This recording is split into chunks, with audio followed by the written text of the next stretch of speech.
This is the Iowa Weather Report for Sunday, April the 5th, 2015. And now our first look at the 0Z GFS model run. At 1 p.m. this afternoon, we have pretty much a zonal flow across the Midwest and into the east.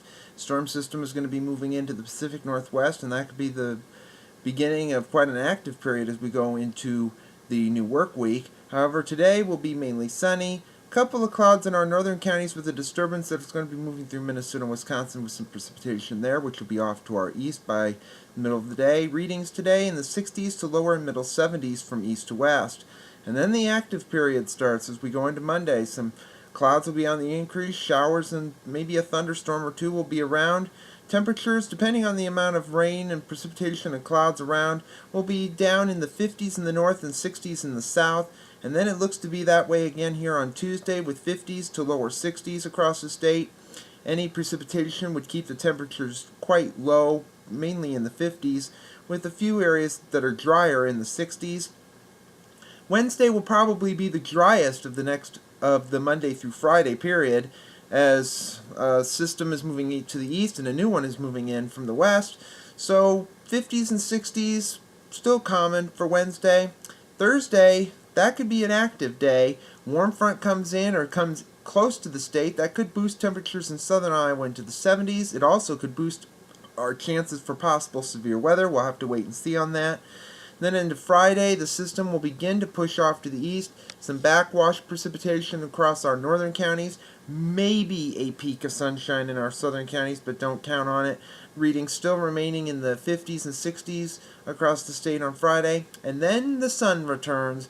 Full bore on Saturday. Highs will be back into the 60s for the most part, but you can see the Gulf is starting to open up and precipitation is breaking out in the plains once again as we're looking into Saturday.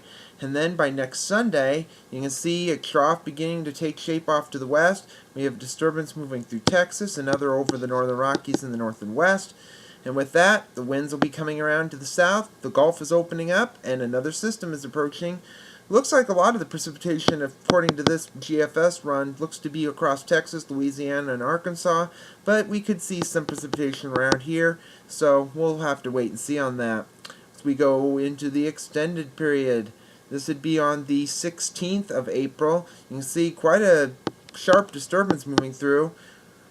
And with that, that could bring a storm system in, and that could bring us some more showers and thunderstorms across the area. You can see that here. Could be maybe active storms. We'll have to wait and see. It's still way too early to determine if there might be severe weather, given that this is still more than about 10 days out or so. But it looks to be quite active. Going to the end of the period on April the 20th, we have a disturbance moving across a fairly decent trough over the northeast.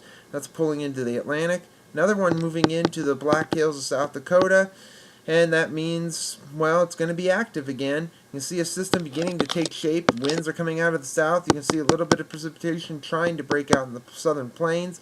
So as we move toward the middle and end of April, it could still be remaining active, and we really need the precipitation. Satellite image from last evening, you can see a little bitty band of clouds across South Dakota, Minnesota, and Wisconsin was producing a little bit of precipitation there. That'll miss us and move off to the east. System over the north and west, and a system over the south and west, that's what we're going to have to watch.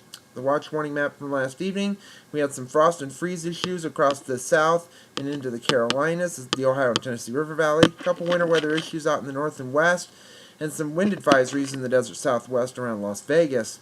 KPF chart, precipitation over the next 5 days. This goes through Thursday evening at 7 o'clock, showing quite a bit of rain around here, at least an inch of precipitation and maybe perhaps more with thunderstorms.